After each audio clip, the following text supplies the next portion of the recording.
ఒక కీలకమైనటువంటి అంశం ఏంటంటే విజయవాడలో ఉన్నటువంటి వాళ్ళు ఫర్నిచర్ వ్యాపారులు కాస్త మానవత్వం ప్రదర్శించండి. ఈ టైంలో మీ అసోసియేషన్ అందరూ కూర్చోండి, మీటింగ్ పెట్టుకోండి ఒక్కసారి. ఇది జస్ట్ సజెషనే, ఆర్డర్ ఏం కాదు, లేదా విమర్శ కాదు, ఆగ్రహాలు కాదు, ఆవేశాలు కాదు, ఆవేదనతో కూడినటువంటి ఒకటి. ఎందుకంటే దాదాపు 2.5-3 లక్షల ఇళ్లల్లో ఫర్నిచర్ నాశనం అయిపోయింది.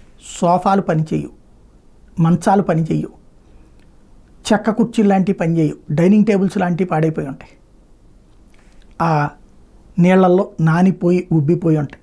ఇప్పుడు అన్నీ కాకపోయినా ముందు ఓ మంచం అన్నా కొనాలా, ఓ బల్ల అయినా కొనుక్కోవాలా, ఓ కుర్చీ అయినా కొనుక్కోవాలి, చేతిలో డబ్బులు ఉండాలి కదా, ఏదో ఒకటి కొనుక్కోవాలి.